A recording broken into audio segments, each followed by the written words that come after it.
علی کەریمی چاودێری سیاسی لەگەڵمانە بۆ ئەم باردۆخەکە علی ئەم کاتت بە سوپاس بۆ بەشداریکردنێت ئەمەی کە ئێستا دەیبینین لە کەرکووک دەرەنجامی سیاسەتی کوردە یاخۆت ئەوە تا حکوومەتی عێراق و دەیەوێت بە زۆر شەرت بە کورد بفرۆشێت. لەگەڵ ڕێز و سڵاوم بۆ خۆتان و بۆ هەموو بینەرانی بەڕێزی NRT پێشتر پێم ئیجازەم بدە کە بەڕاستی غەم و پەژارەی خۆم بۆ ئەو وەزعیکە لە کەرکووکە و ئەو وەزعیکە بەسەر کورد هات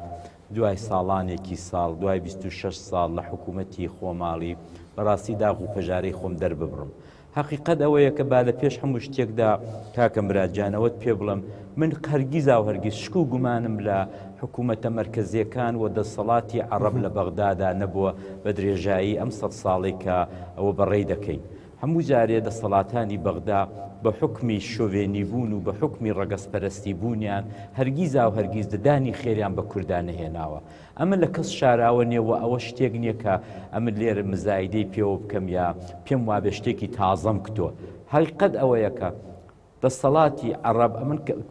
وەکو میلەت باسی عەرەب ناکەم وەکو دەسەڵاتی عەرەب لە بەغدا حقیقەت ئەوەیە هەرگیزا و هەرگیز دۆستی کورد نەبوون و ناشبن. و ئەوەی کە چاوەڕوانکراو بوو و ئەوەی کە بە درێژایی ئەم 13 ساڵە دوای 2003 و دروستبوونەوەی بەغدا لەسەر دەستی کورد ئێمەمانانی ڕۆژنامەنووسی ئەهلی و ئازاد هاوارمان کرد و کوتمان و کەس بە قسەی نەکردین کە بین نیشتمانی خۆمان محکەم بکەین کە بین ناوماڵی خۆمان محکەم بکەین کە بین متمانە بە دەسەڵاتی عەرەب نەکەین بەداخەوە هیچی جۆمان لێ نەگیرا. سەردەمانێک پێکەوە کورد و دەسەڵاتی کوردی ناڵێم کورد دەسەڵاتی کوردیش ناڵم دەسەڵاتی ئەم دوو حیزبەی کە ئەمڕۆ دەسەڵاتی کوردیان بەدەستا بە کورد و کرمانجی یەکێتی و پارتی ماوەیەکی زۆر دەستەملانی یەکتر بوون لەگەڵ حکوومەتی بەغدایە ماوەیەکی زۆر لە شارە ئەسەلدا بوون پێکەوە ماوەیەکی زۆر هەموو دەنگێکی ناڕازی و ڕەخنەی ئێمەمانانیان سەرکوت کرد بەوەی کە کاکە هاوارتان لێ دەکەین هێزێکی نیشتیمانی دروستکەن کاکە ناوماڵی کورد خەتەری لەسەرا کاکە پاڵ مەدەنەوە کاکە دزی مەکەن کاکە فەرهود مەکەن وەرن بنیادێک بنەمایەکی ژێر باشە کەواتە کاک عەلی وەڵامی پرسیارەکەم ئەمەی کە ئێستا ڕوئەدا دوولایەنە یەک حکوومەت عێراق و خۆت باسیەکەی دوێمیش دەرەنجامی سیاسەتی کوردە بە دڵنیایی ئیجازەم بدەی مراجان بۆت باز دەکەم. حقیقەت ئەوەیە کە ڕاستە ئەمڕۆ ڕۆژی ئەوە نییە کە ئێمەمانان بین بە چاویاندا بدەینەوە کە فڵان تاریخی چمان کت و فڵان ڕۆژی چمان کت و چمان نەکوت. بەڵام حقیقەتێکیش ئەوەیە کە ئەم دەسەڵاتەی ئەمڕۆی کوردی دوای 2003 و دروستکردنی عێراق و ئیمزاکردنی لەسەر ناوچە دابڕاوەکانی وەکو کەرکووک خۆیان ڕزایەتیان بەوەیدا کە ڕێفراندۆم لەسەر خاچی خۆمان بکرێت ڕێفراندۆم لەسەرەوە بکرێت ئەرێ کەرکووک کوردستانە یا کوردستانیە ئەم ڕۆکانە ئیتر هیچ ئەولای تێدانە پاش 14 ساڵ ئەوان فاشیلن. هەر نمونەی هەرە پچووکی بۆ فاشیل بوونیان من ناچمە زۆر جوزئیات و ئەرقام و ئەوانە ئەوە کاری خەڵکانی پسپۆڕە بەڵام هەر ئەوەی کە ئەمڕۆ دوی نێو پێرە شەوێ ئەمن لە کەرکووک لە بەرامبەری ئەم تلڤیزیۆنانە باوەڕم پێ بکەن ئەوشە ئەمن ئەوە سێمیشەوە نەنووسم یعنی چاوم لەو تلڤیزیۆنانەیە ئەو کۆنتترۆڵم بەدەستە لە پارتی ڕابۆ یەکێتی لە یەکێتی ڕابۆ NRT لە NRT ڕابۆ پارتی ینی حقیقەتێک ئەوەیە کە هەموو مناڵێک دەزانێت کە کورد دووبەرە چێ ئێستا باشە کاک عەلی بەڵام لە ئێستادا کاک عەلی دوێنێ کۆبوونەوەیەک کراوە لەسەر ئاستێکی باڵا پارتی وێکێتی سەر و کۆماری عێراق تایە بووە دەوترێت کە ڕێککەوتن کراوە چەند خاڵێک کە بووە لەسەری ڕێک بکەون بۆچی ئەمە ئێستا لە کەرکووک ڕوودا یاخۆت ئەوە تا ڕێککەوتون لەسەر ئەوەی کە ئەو ناوچانە بدرێنەوە بە هێزە عێراقیەکان لە کاتێکاکەوە خۆباخچەکان دەڵێن هیچ هێزێکی ئەمنی لێ نییە هیچ هێزێکی پێشمەرگەی لێ نییە. کۆبوونەوەی دوینەی دووکان نمونەیەکی بارز و زۆر بەرچاو بوو کە دەسەڵاتی کوردی ئەو دوو حیزبە چونکە دوێنێ هەردوو حیزبەکەش بوونە هێزەکانی دیکەی گۆڕان و یەگرت و کۆمەڵیشان بەشداری پێ نەکرد بوو ئەوان خۆیان بە ئاغای کوردستان دەزانن و هەر پرێس کۆنفرانسەکەی دوینێ شاهید و عەیانێکی گەورەیە بۆەوەی کە ئەوان هیچ ئەرزشێک بۆ خەڵق قایل نین ئەوان هیچ متمانەیەکیان بە خەڵکی خۆیان نییە ئەوان هیچ حرمەتێک بۆ خەڵکی خۆیاندا نانێن. تۆ پێم بڵێ کاک مراد وەکو ڕۆژنامە نووسێک کە ورد ورد وە دوای شتەکان دەکەوی چی تێدا بوو؟ ئەم پێنج خاڵەت چی تێدا بوو؟ دەستنەوە بۆ مفاوزات بۆ بەغدا زۆر باشە. ئایا واقعان پێکەوە دانیشتن باشە ئەوەی کە دوێنێ ئەمن لە دووکان دیتم خۆ ئێستا کوونیە هاتوو هاواری ڕێفراندۆم ئەم هەموو شەڕە دووبەرەکی ڕێفراندۆم. کاک عەلی من دەگەڕێمە وڵات کۆنفرانسێکی سادی ئەحمەد پیرە و تەبێژی یەکەتی هەبوو پێش بەڵێ کاک عەلی ئەوەی کە بینیت بەشێکی لێدوانەکانی وتەبێژی یەکەتی بوو. ئەگەر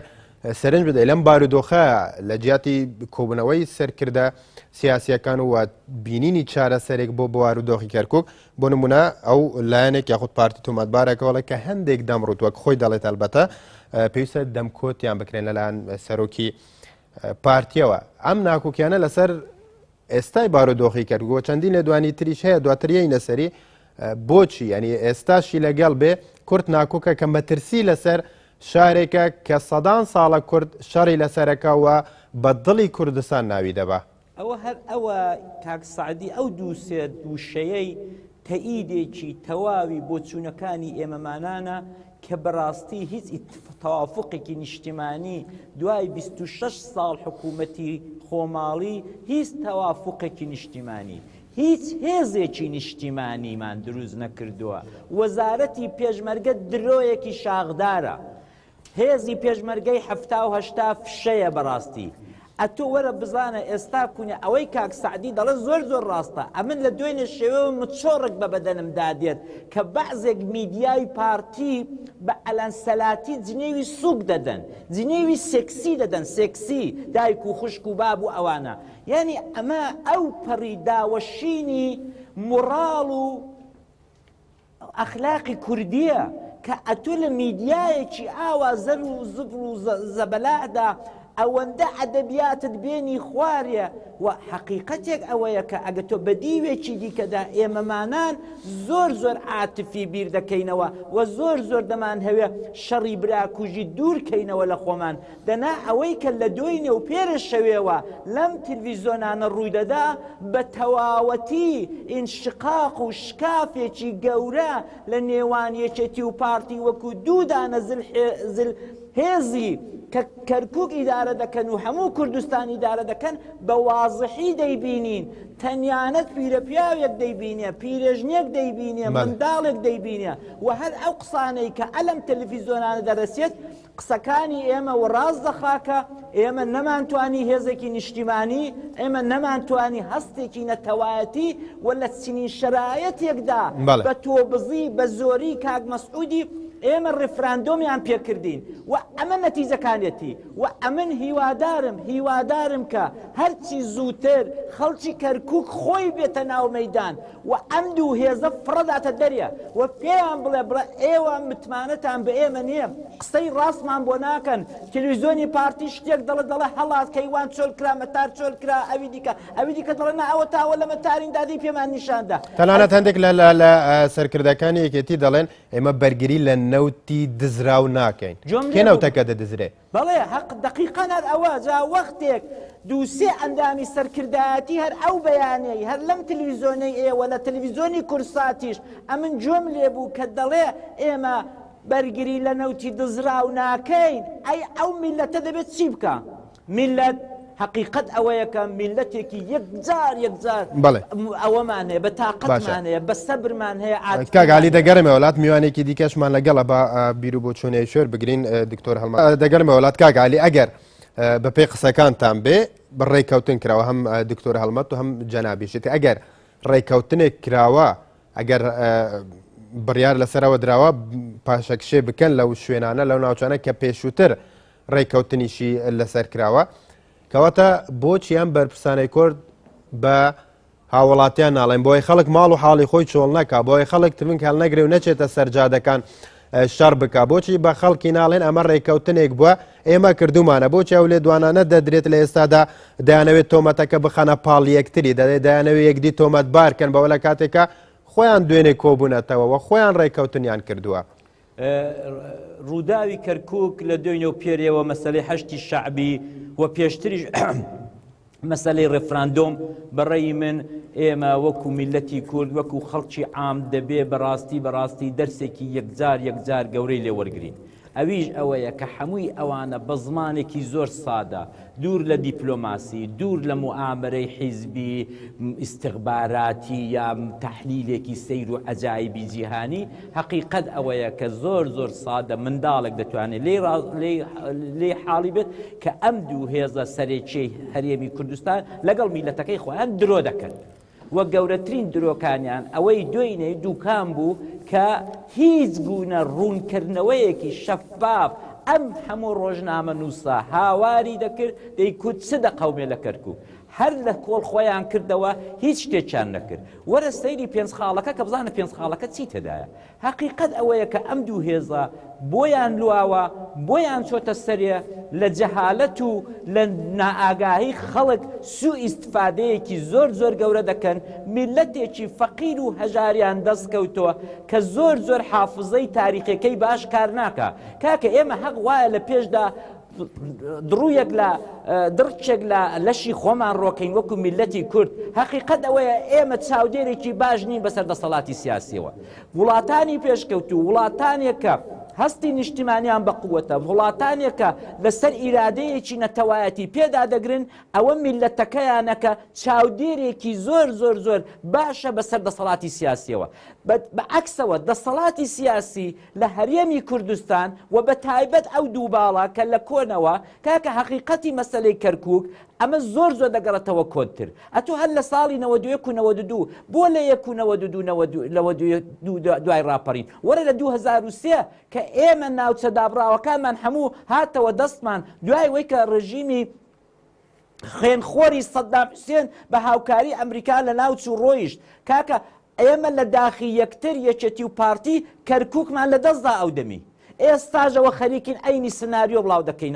تکرار دەکەینەوە. ئەخر کاکە خۆ ئەم قسانە هەزار جار کراوە. کاک مراجان ئەتۆ هەر بڕۆ ئاوڕێک و سایتی وتارەکانی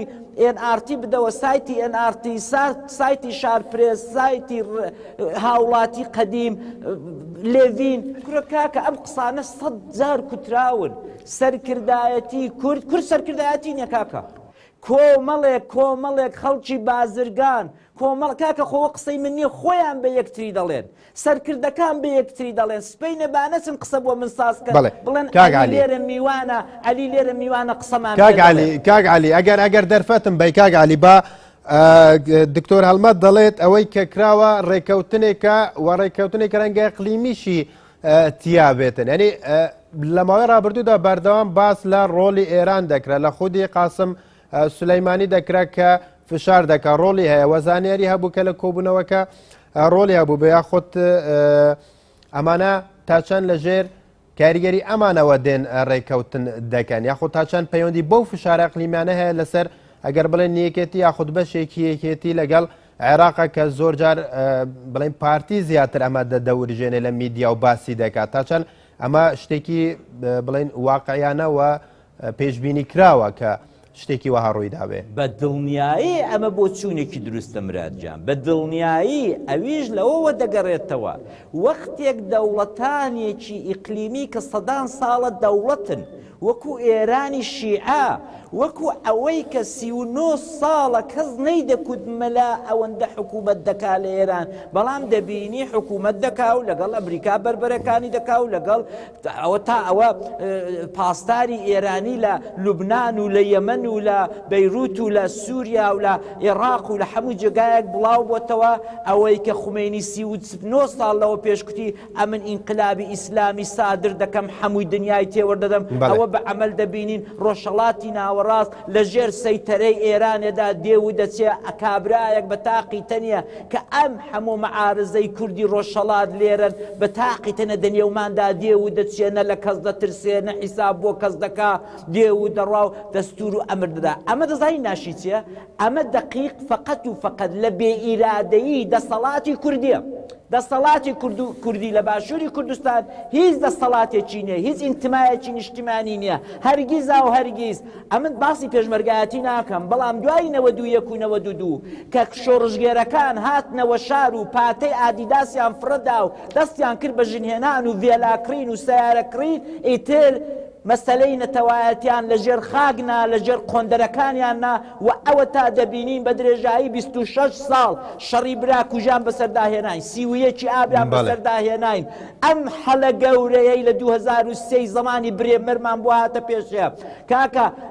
بودجێمان بۆ هاتۆ ئێستاشی لەگەڵ بێ زۆر وڵاتی وەکو گواتەمالا و نازانم چۆ دوێنە شەوێ لە تەلەڤیزیۆنەکەی خۆتاندا دەتان کوت کاکە زۆر وڵات هەیە بودجەکەی ناگاتە 10 میلیاردی، ناگاتە 12 میلیاردی. بزانە کوردستان چی بۆ نەهات؟ کوڕاخە کاکە کوردستان 3 شار ئەم 3 مەحافزەی خۆ زیاتر نین، ئەدی چی لێ هاتە کاگالی دەگەڕێمە وڵات دەچینە دەگەڕێمە وڵات دکتۆر ئەڵماز زیاتر گفتوگۆ دەکەی ئەو بارودۆخە بکەکە لە گۆڕێ نەک بێت دیمەنی ناخۆشی بشاندا. دەگەڕێمە وڵات کاگالی لە ئێستادا کورد پێشتر دەیوت هەموو ئەم وڵاتانە پشگیری کوردەکان ئەوەندە وڵات لەسەر کورد پشگیری ڕیفراندۆمەکەن یاخۆت لە شەڕی داعشە بەردەوام وەزیر و هەموو وڵاتان سەردانی هەرێمی کوردستانیان دەکرد. ئەمەی کە ئێستا دەیبینین ئەمریکا دەڵێ من چاودێری دەکەم لە کاتێکە عێراق هاتۆتە ناو کەرکووکەوە ماڵی هاوڵاتیانی کورد دەسووتێنرێتن، کورد ناچارەکرێ ماڵ و حاڵی خۆی بەجێ بێڵێ. ئەنی ئەمانە بەڕاستی دۆستی کورد نین بۆ بەرژەوەندی خۆیان کوردیانەوێ وەک کورد سەرکردەکانی کورد لەم سیاسەتەی وڵاتانی ڕۆژاوا بڵین تێنەگەیشتون یاخۆت بەهەڵا خەڵکیان چاواشە کردووە. باشە کاک برادجان، یعنی بەڕاستی بە ئێمە خۆمانین لە تەلەڤیزیۆنێکی کوردی قسە دەکەین. ئەمن هەردووی نەشەوێت لە تەلەڤیزیۆنێکی فارسی BBC قسەم دەکرد یا عەرەبی کاکە ینی نامهەوێت قرس لە خۆمان بگرم لە لایوان، بەڵام دەکەن خۆمان ئەتۆ کاکە هەر ئەو یەکمانگی ڕابردوو پێش ڕێفراندۆم و تا ئێستا وەرە لەو میلەتە بەدبەختی قوڕوە سەرە پرسە ئەرێ چەندیان درۆ پێکوتن. کاکە ئەمن جۆم لێبوو لەم تەلەڤیزیۆنانە کابرا هاواری دەکرد ڕەجی ملی ئەستور کرد بوو دەیکوت ئەی هاوار بۆ لێمان ناگەڕن کاک مەسعود دەوڵەتەکەمان بۆ دروستکە 70 دەوڵەت پشتیوانیمان دەکا. ئەرێ کاکە بۆ ناهێڵن، ئەرێ کاکە ئێمە وا ژێرخانی ئابووریمان وا پارەمان هەیە چیچی. ئەدی کاکە ئەتۆ دوێنێ لە کۆبوونەوەی دوکان کاک مەسعود هەر هەفتەیەک لەوەی پێش ئەو کەتنە گەورانت کرد، ئەو قسە گزلانت کرد، ئەتۆ لە تەلەڤیزیۆنێکی BBC دا بۆ خۆم جۆم لێ بکتی کەی دەبینە کەی دەوڵەت ئیعلان دەکەی؟ گوتی ڕۆژی 25 مانگ دەوڵەت ئیعلان دەکەی. ئەی باشە کاکە ئێستا ئەو میلەتە ئەوە چەند شەو گوزەراوە، ئەوە 20 شەو گوزەراوە، دوای نێشەوێ ئەتۆ خۆت دیار خز لە دووکان لا ئەقل ئەوەندە هاتبای قسەت بۆ خەڵک کردایە، ئەتۆ بۆ هێندە خۆت لە خەڵکی بێزیاترا؟ ئەی هاوار ئەو سەرکردانە تاکەی لە کەشکەلانی عاسماندا دەژین و میلەت لە قاری. وەڵڵی ئێستا ئەمن چاوم پڕ لە ئاوە کاک برات کە ئەو دیمەنەی ئێستای دووسقورباتم دیت.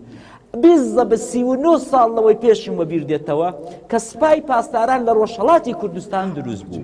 کاکە ئەوانە چونکە مەبدەئین بە شتێک تیار کراون بە نێوی مەسەبی شیعە، کاکە ئەوانە ئەو کاتی کە دەهاتن لەگەڵ ئێمە شەڕیان دەکرد پێشمەرگەی ڕۆژهەڵات کلیلێکیان 10 ملیۆن دابوو دایان کورد ئەوە دەچینە بە 8. ئەگەر ئێوەمان کوشت ئەوە باشتر، ئەگەر نەمان کوشت ئەمەوە تا کلیل ئەگەر خۆمان شەهید بووین ئێمە دەبینە شەهید ئەوە کلیلی بە 8مان پێیە. ئەمن ئێستا خەڵکی بەردی ئەم خەڵکەی کە ئاوارە بوون لە بینی کفری و دۆستخورمات و لە گەرمیان دەزانم چه دەچێشن. کاکە ئەمە فەقەت و فەقەت نەتیجەی فاشلبوونی سیاسەتی کوردێ لە ماوەی 26 ساڵی ڕابردوو، شەڕی براکوژی، چوونەوەی بەغدا دروستکردن، ڕازی بوون بە ڕێفراندۆم لەسەر خاچی خۆت. ئەو کاتی کە دەوڵەتی عێراقی وجودی نەبوو، دەوڵەتی عێراقی هیچ دەسەڵاتێکی نەبوو، ئێمە شارع عەسەلمان کرد پێکەوە، ئێمە دەستمان دەملی یەکتر کرد، نەهاتین وڵاتی خۆمان پۆشتە بکەین. ئەو جار ئەو پرسیارەی جەنابت کاکە من دەڵم کاک مراد تۆ ئەمریکا بە، ئەرێ بەو وەزعی کە کورد هەر ناڵم لەو 26 ساڵیدا لە مانگی ڕابردوودا نیشانی داوە تۆ ئەمریکا بی هیچ ڕحمێکت بۆ کوردەمێنێت کورە کاکە ئەمریکا هات نامەی وەزیری خاریجە هات ئەم هەموو دەوڵەتانە هاتن گوتیان کاک مەسعود کات لێ دەکەین ڕاوەستە جارێ با مەسەلەی داعشتەوا بێ ئەمن ناڵێم ئەوان چاچیان کرد یا خراپیان کرد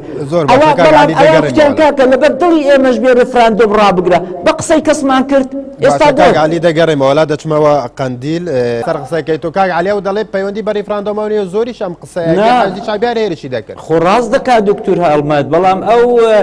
یا من نەمتوانی بیگەێنم یا ئەو چاک لە مەبەستی من نەگەیشت ئەمن بەعام باسی ئەو مێتۆدی ڕەفتاری سەرکردایەتی کورد دەکەم لەگەڵ میلەتی خۆی کە فەقەت لەسەر ئەساس و بناغەی چەواشە دامەزراوە و ئەوە وەکو نمونە هێناوە کە هەر لە سەردەمی ڕفراندۆمەوە ئەوانە درۆیان لەگەڵ خەڵکی کرد هاتن بە خەڵکیان کوت هەفتا دەوڵەت لە پشتمانە کەس مخالیفمان نییە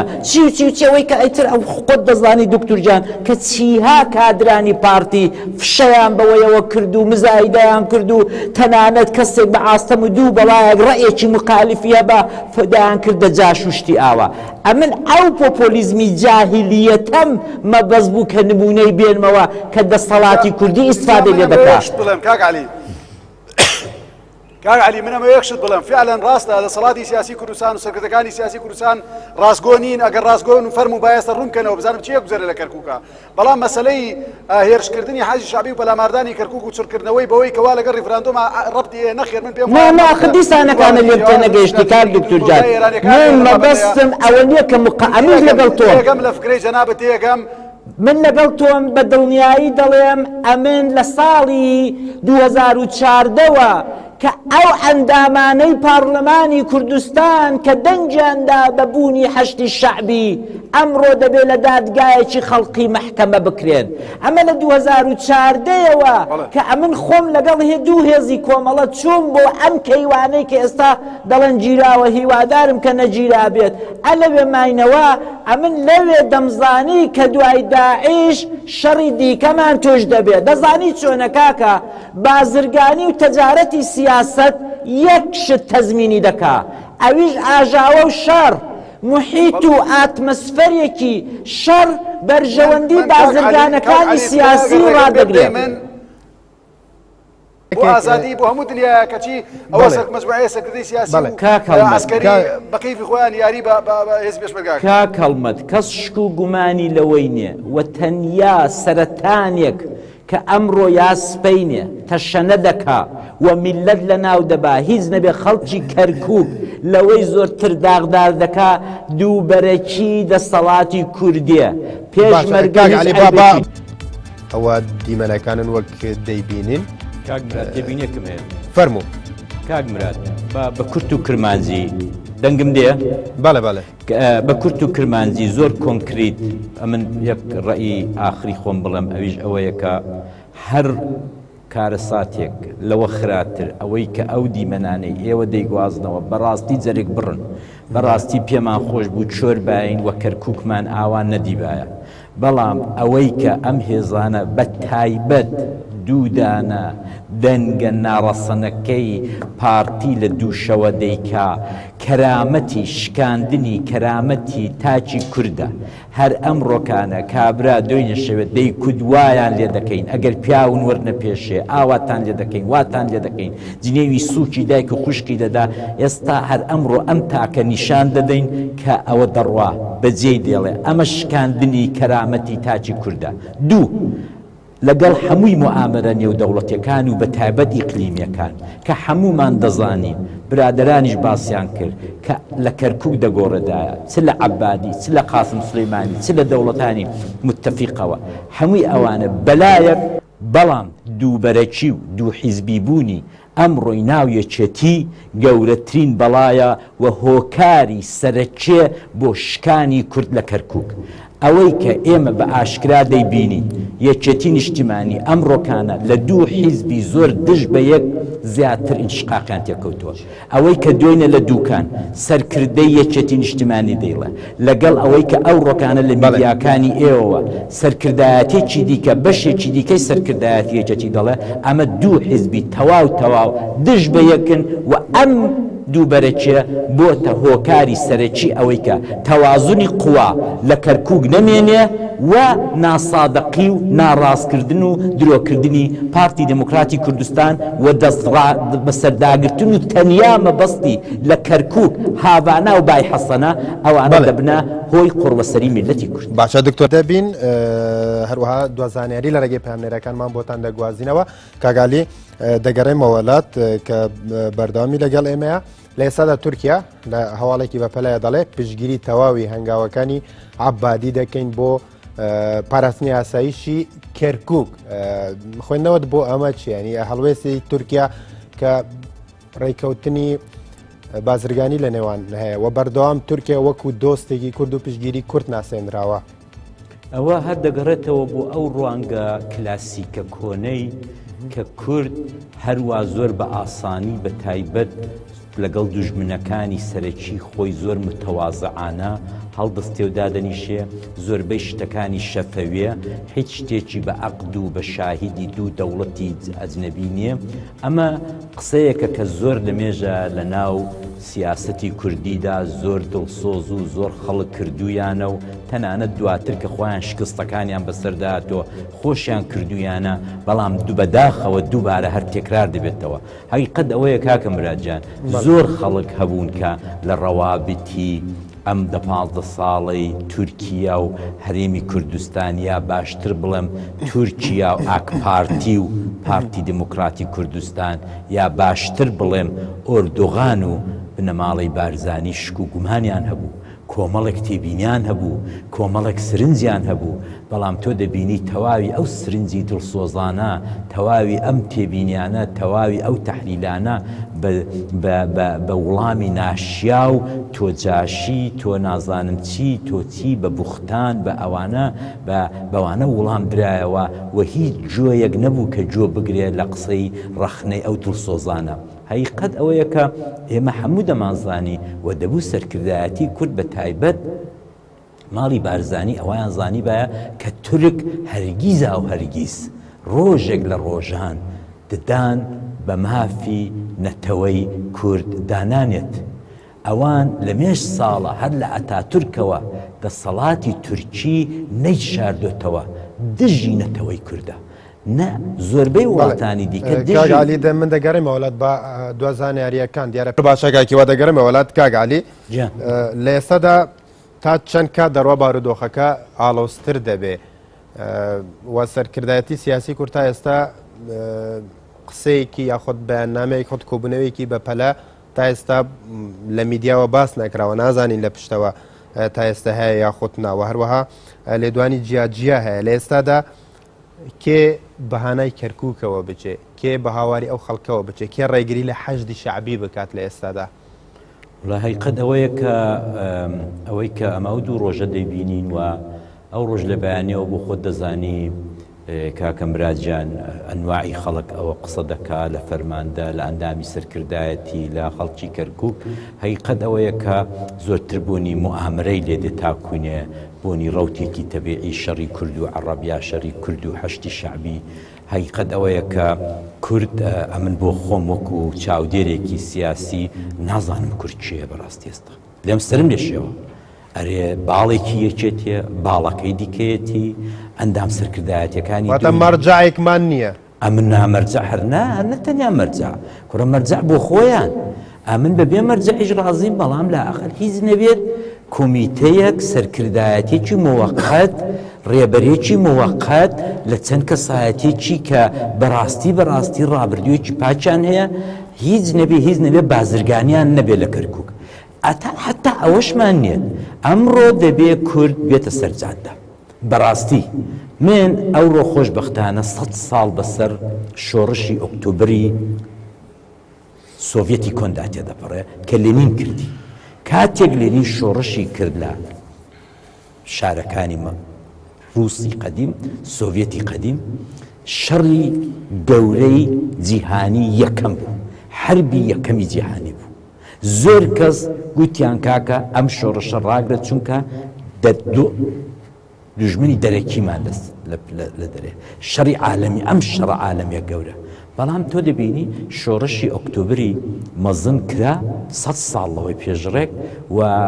جویان نەدا بەوەی کە دوژمنی دەرەکی لە دەواازەکانی مەسکۆیە یا ئەوەیە بەڕێی من ئەو ڕۆکانە ئەوەی کە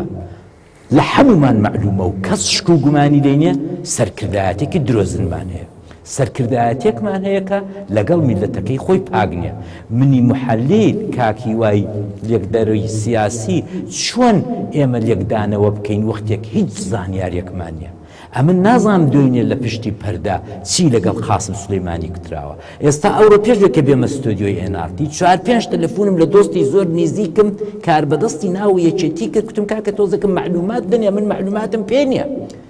کورە کاکە هەر یەکە شتێک دەڵێ هەر یەکەی شتێک دەڵێ یەک دەڵێ خائینن ئەو باڵە یەکێتی ئەوی دیکە دڵێ نا ئەو باڵە پاڵیەوە پارتی داوە ئەو خائینە ئەوی دیکە دەڵێ کاکە نەوتەکەیە دەیفرۆشن چەند ڕۆژە فرۆشی نەوتەکان وەستاوە بۆیە ئاگریان گرتووە جا کاکە ئێمەی محەلیلی سیاسی ئێوەی ڕۆژنامە نووس ئەوەندەمان زانیاری هەبێ داوای چیمان لێ دەکەی کاک برادجان باشگالی پرسیارەکەوە ئێمە چۆن ئێستا پارێزگاری لە کەرکووک بکرێت ئێستا البەتە بە پێیاواڵێک ژمارەیە گەریلای پەکەکەش بۆ هاوکاری پێشمەرگە چوونەتە کەرکووک ئەرکی کێیە ئەم هێزانە ڕێک بخاتەوە لە ژێر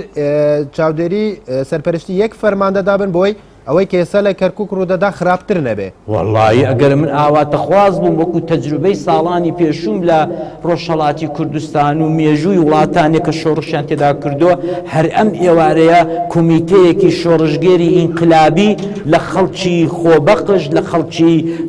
کە هیچ بەرژەوەندێکی مادیان نییە لە کەرکووک دروست بێت و بەڕاستی پێش هەموو شتێک ئەم سەرکردایەتێ فاشلەی کە ئەمڕۆ لە کەرکووک دێ و دەچێت بە هەر 3-4 باڵەکەیەوە دەڕیان کاتە دەرێت ئەمە وەزع نییە کە منم لە شاشەکەی تۆدا دەبینم کاک مرات من بەڕاستی زەحمەت قسەم بۆ دێ ئێستا کوونێت ئەمن چەی تەسەوری ئەوەم دەکرد دوێنێ شەوێ لە تەلەڤیزۆنەکانی ئەو لە کاکە خەڵک جنێوی ناموسی دەدا بە حەشتی شعبی ئەمن بۆ خۆم جۆم لێ بوو جنێوی ناموسیان بە عەبادی بە ئەوە دەدا باشە کاکە ئەتو ئایا واقعان خۆت ڕادەبینی کە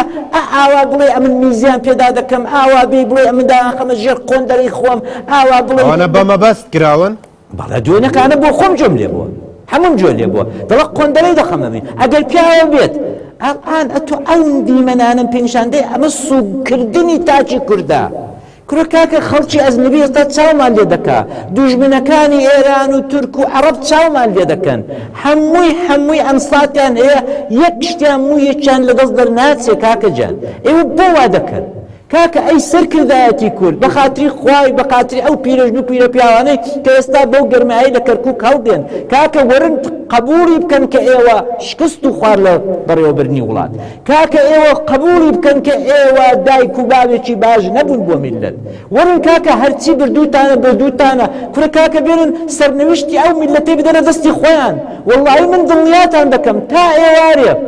ئەم سەرنوشت و وەزعی کۆنتڕۆڵی ناو کەرکووکە لەگەڵ ئەم خۆبەخشە قارەمانانە بدەنە دەستی کۆمیتەیەکی شۆڕژگەری ئینقلابی هەر لە خەڵک نازانم ئێوە ڕەنگە لەبیرتان نەبێ کاکمنا بەڵام هەر لە ساڵی 91 لەم سلەیمانی کە ڕاپەڕین کرا ئەنواعی شوڕا و ئەنواعی کۆمیتەی شۆڕژگێر و ئینقلابی دروست بوو کورە کاکە ئێستاش کەرکووکەکان ئامادەن ئەوە بکەن خۆیان بێن کاکە سەنگەر دروستکەن خۆیان بێن ئەوە بکەن کورە کاکە کۆبانی دوێنێ و پێرێ قەوما کاکە کۆبانی هێزی گەورەی زەبەلاح نەبوو کە دیفاعی لێ کرد کچ و کوڕانی کۆبانی بوون هاتن خۆیان سازماندا و خۆیان ڕێکخست و هاتن ئەو مقاومەتیان کرد کە چوو دەمێژۆوە کەرکووک هیچی کەمتر نیە لە کۆبانیە بەڵام لێیان گەڕن ئەی دز و ئەی دزەکان ئەی تاڵانچیەکان ئەی درۆزنەکان بڕۆن وازیان لێبرن لە خەڵکی کەرکووک کاکە وەڵڵا وبیللا وتەڵڵای جێگای شەرمەزاریە لەگەڵ 3-4 دانە مەسئولی یەک حیزب قسە دەکەی هەر مەسئولەی شتێکی دەڵێت هەر مەسئولەی ئەوی دیکە قەتابار دەکا کورە کاکە ئەو میلەتە بێدایک و بابە ئەو میلەتە سەرکردەی سیاسی نەماوە بۆیە لە پێش هەموو شتێکدا خەڵکی سلەیمانی و هەولێری قارەمان دەبێ بێنە سەرجادەی ئەوڕۆکانە و بەڕاستی دەست دە قوڕقڕۆزکەی سەرکردایەتی کورد بنێن ئەرێ بۆ وا دەکەن برادەیەک ئێستا کونێ لە بەرنامەکەی خۆتدا باسی ئەوەی کرد کار مەسئول لە کوێیە تۆ کاکە تۆ هەفتەی پێش دقیقە نەبوو سەعات نەبوو لەسەر تەلەڤیزیۆن نەبی بۆ ئەوەی کە ئەو ڕێفراندۆمە هەر بکەی و هەر بکەی و هەر بکەی زۆر باشە ئێستاش وەرە سەر تەلەڤیزیۆنی کاکە وەرە ولەم ڕووخاوە کاک مەسعود وەرە ولەم بەرێ وەرە بزانم تۆ چی تێ لە بنەوە ئایا هیچ هەیە کا من دڵی پێ خۆش بکەم ئایا هیچ شتێکی تەوافقێکی ژێرزەمینی هەیە هیچ تەوافقێکی بندیواری هەیە کە ملت ئاگای لێ بێت وڵات بە ڕای کاکیوە دوجار ویستوێتی بەردەوام بێ لە شارکردن سەرکەوێ بەسەر داعش و باسی ئەم لە دوانای نەکردووە لە حاڵەتی ئێستادا ینی بۆچی ئەو لە دوانانە لە ئێستادا بۆچی ئەم تۆمەتبارکردنی یەکتر یانی دانەوەی بە خەڵک چی بڵێن ئەمە تۆمەتبارە ئەمە تۆمەتباری سەرێکی یەکە بەڕای تۆ کێ خەتاباری یەکەمی ئەم بارودۆخەی کەرکووکە لە ئێستا وڵی کاکە لە ڕوانگەی کەسێکی وەک منەوە کە من ڕوانگەکەم زۆر ڕوونە لە چەندین ساڵی ڕابردوودا لە ساڵی ڕابردوودا دەزانم کە چۆن بۆ مەسایل بچم و چۆن دۆست و دوژمنی خۆم بناسم لە ڕوانگەی منەوە زۆر معلومە کە نەتیجەی وڵاتێکی دەرەبەگایەتی نەتیجەی وڵاتێک کە لەسەر خێڵ و عەشیرەت و چەکمەڕەقی دروست بووبێت و دەسەڵاتێک کە دوور لە موسسات و جێیشی نیشتیمانی و ئیدەوایری حکم و سەروەری یاسا دروست بووبێت ئەم هیچ بەدامەوە عەجایب نییە کە هەر دەبوو وای لەبێت ئەو جارەکانە کەرکووک ئەمە حەقیقەت ئەوەیە کە لە دوای نێو پێرێکانەوە ئێمە دەزانین کە یەک دەست و یەک دڵ و یەکجان نییە و هیچ ئیتفاقێکی عەسکەری سیاسی حیزبی لە کەرکووک نەبووە ئەوەی کە کۆبوونەوەی دوکانیشکرا درۆیەکی شاخدار بوو کە بە میلەتیان کورد دەنا چه معنای هەیە دوێنێ لە هەردوو باڵی یەکێتی ئەگەر بڵێن وڵا باڵێک کردوێتی باڵێکی دیکە نەیکردووە دوێنێ لە دوکان هەردوو باڵی یەکێتی دانیش بوو خۆشبەختانە پارتی یەک باڵە و ئەوە ماڵی بارزانی بوون و ئەوانی دیکەش ملحقاتی ماڵی بارزانی لەگەڵیان بوون ئەمە هەر سێک جیهەتەکە دوێنێ لە دوکان بوون ئەدی خێرە ئەم شۆکانە ئاواتان لە کەرکووک کرد ئەدی خێرە ئیتفاقێکی نیشتیمانیتان نەبوو کە ئێستا ئەو تەلەڤیزیۆنانەی ئێوە و تەلەڤیزیۆنەکە حیزبیەکان هەر یەکە یەکی خەتابار دەکا ئەتۆ بپسی بۆ تەلەڤیزیۆنەکانی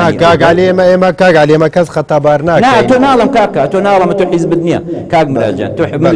ئێمە حیزبمان نییە بەڵام حقیقەت ئەوەیە کە ئەتۆ بپسی بۆ تەلەڤیزیۆنی حیزبیەکان ئەو دەڵێ فڵان سەر خۆت کوتە دێستاکوونیە ئەو دەڵێ فڵان قووەتی فڵان مەسئول تەنها نەک تەلەڤیزیۆن کاگالی ینی بەشێک لە فەرماندەکانیش بەرپرسیارەتیان هەیە لەم ڕۆوە تا ئێستا کە من قسە لەگەڵ تۆەکەم ئەو تۆمەتباریە دەکەن بەڵێ ئەمیش جۆم لێ بۆ کاکەم براجان حقیقەت ئەوەیە ئەوە نیشانەی ئەم هەواڵە بە پەلای ئەخوێنەوە دەگەڕێنەوە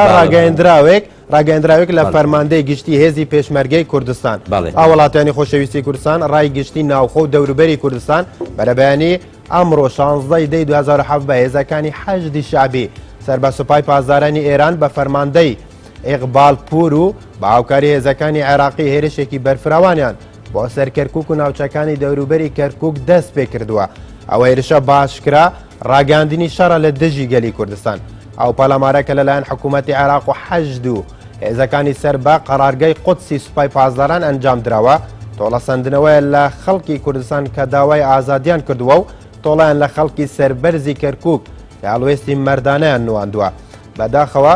هەندێ بەرپرسیەکێتیش یارمەتیدەری ئەو پلانگێڕیە دژی گەلی کوردستان بوونە و خیانەتێکی گەورە و مێژوویان لە کوردستان و ئەو شەهیدانە کردووە کە لەژێر ئاڵای یەکێتی گیانی خۆیان فیدای کوردستان کردووە ئەم چەند بەرپرسە هەندێک شوێنی هەستیاریان بەبێ شار بۆ هێزەکانی حەشد و سوپای پازارانی ئێران چۆڵ کردووە و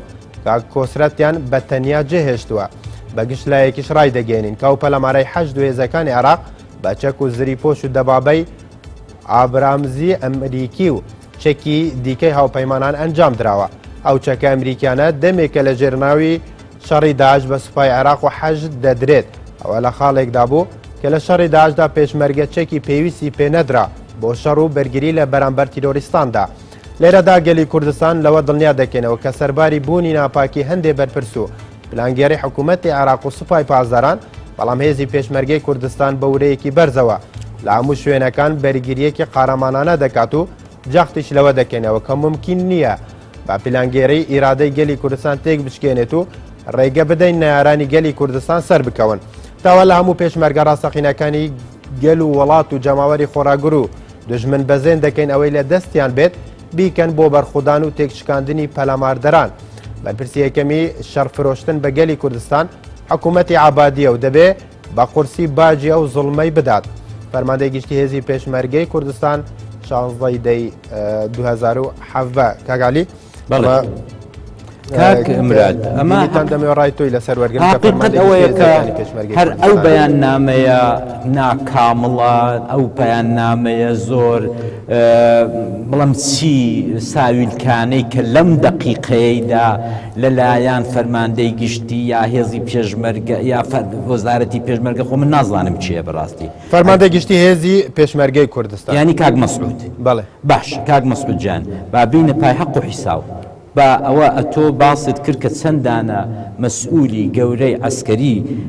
یەکێتی نیشتیمانی خیانەتیان کردووە فەرمو تۆ فەرماندەی گشتی هەر ئێستا ئامر قەبزیان دەرکەوت ناویان بۆ میلەت بڵێ و بە ئەو میلەتە فەقیرە ئەگەر لە کەرکووکێ تووشیان بوو بیان گرێ و بەردەبارانیان کە ئەمە یەک دوو ئەوەی کە ئەتۆ هێزی هەفتا و هەشتا لەبەر دەستدایە و بە ئیزافەی زرێڤانی و بە ئیزافەی حرسەکانی خۆت و زۆری دیکە و لیواکەی کاکۆسرەتی کە لە دوای نشەوێەوە مڕتەب بەسەری هەڵدەڵێن کە لەلایەکەوە کاکۆسرەت جێگری سکرتێری گشتی یەکێتی نیشتیمانیە هەمومان دەزانین لەلایەکی دیکە ئەم فەرماندە خائینانە هەموو دەبێت بچنە ژێر باڵی کاکۆسرەتی و کاکۆسرەت ئەمریان بەسەردا بکە دەی ئەمە دیێرەدا بۆ خەڵکی مبهەم و گۆنگە و هیچی لێ حاڵی نابێ میلەت دەی ئەو جارەکانە زۆر باشە ئەوە هێزی هەشتا هەمووی لەژێر کۆنتترۆلی خۆتدایە هەمووی لەژێر چۆکی خۆتدایە بەو حیسابەی تۆ دەڵێ دوو لەسەر سێ بەشی هێزی هەفتاش هەر بە خۆتە کە باڵی ئیزازە فەربوو ئەو باڵی یەکێتیە کە لەگەڵ تۆ نزیکە ئەی باشە بەشی هەرە زۆری ئەو خەتەیە کە دەیهەوێت دیفاع بکا و ئێران و پاسدار و عەبادی بە دوژمنی خۆی دەزانێت کە ئەمنیش لەگەڵ ئەو بۆ چوونم کاگعالی لە ئێستادا بەشێک لە بەرپرسانی یەکێتیش بە هەمان شێوە پارتی تۆمەتبارەکەن لەسەر کە کۆمەڵە شوێنیان بەجێ هێشتووە بەڕاستی بەرگریکردن لە وڵات بەرگریکردن لە شارێکی وەکو کەرکووک کە دوای شاری داعش هەمووی لە دەستی کووردا بووە هەموو و ناوچانە لە ژێر دەستی کورد بووە کورد بەڕێوەی بردووە لە هەموو دەستگا ئەمنیەکان لە پارێزگار لە ئەنجومان لە هەموو شوێنەکان ئاوا بەرگری ئەکرێ لە شارێک نەخێر نەخێر ئەمن دەڵێم هەر ئەم هێزەی کە ئێستا مایەوە من بۆم حیساب کردی بە حیسابێکی سادەی ماتیماتیکی ئەی زۆر باشە ئەوان دەتوانن زۆر چاک دیفاع لە کەرکووک بکەن نەیەڵن خەڵک ئاوا بە پەرش و بڵاوی ماڵ و ژیانی خۆی بەجێ بێڵێت و ئەمە هەرە هێزە زۆرەکەی پێشمەرگەیە کە ماوەتەوە و بە حیسابی خۆتان سالمەکەیە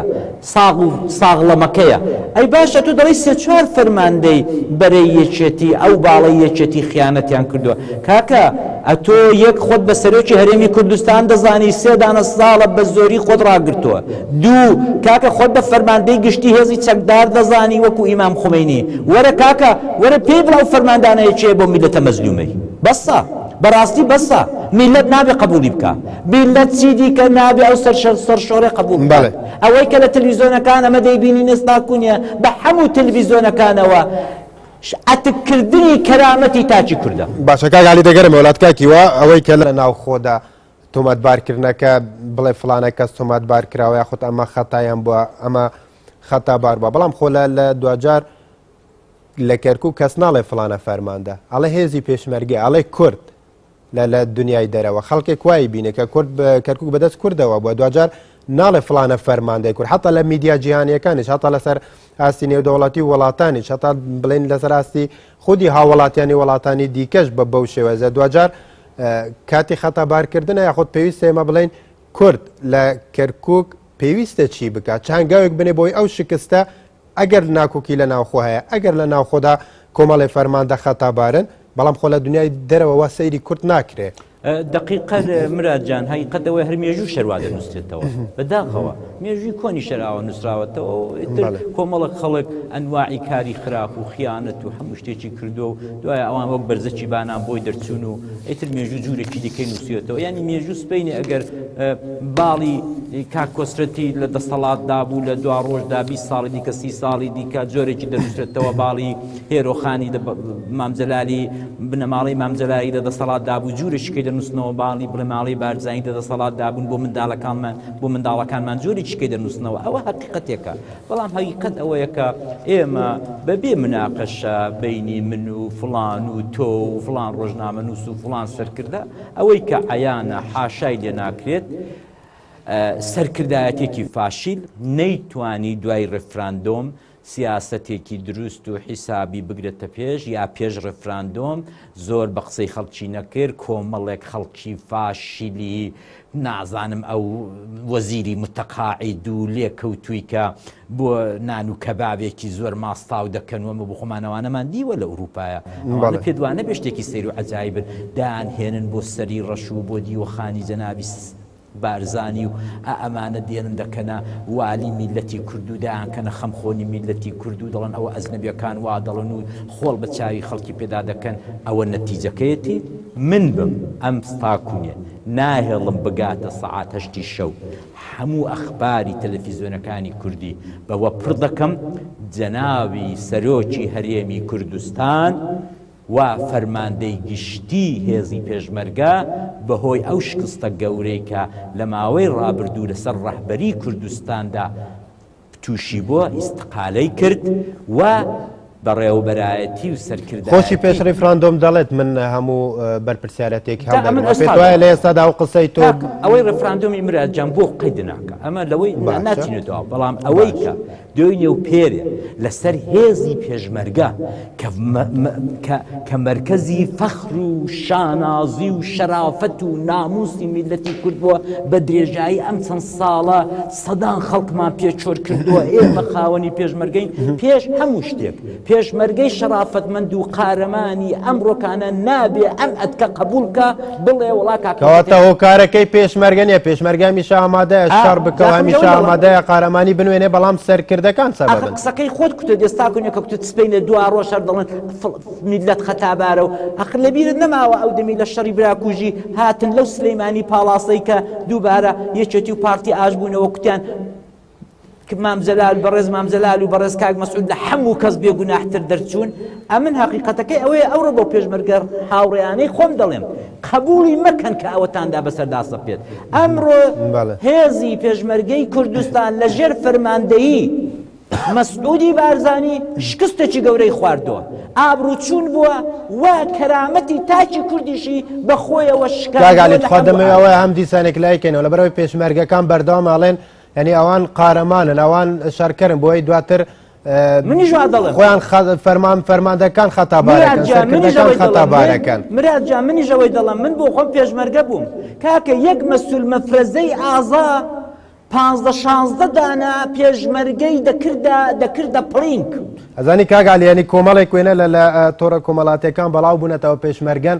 دەگرێن کە ئەوێ بەجێ هێڵن دەگرێن کە ئەوەی ناتوانن شەڕ بکەن دەگرێنە بەرەوەی فەرمانیان پێکراوە ئەوەی گوناحی نەچێتە سەرشانی پێشمەرگەیە چونکە ئەبن خۆم پێشمەرگە بووم دەزانم مەسئولێکی کەرتێکی مەفرەزەیەکی ئازا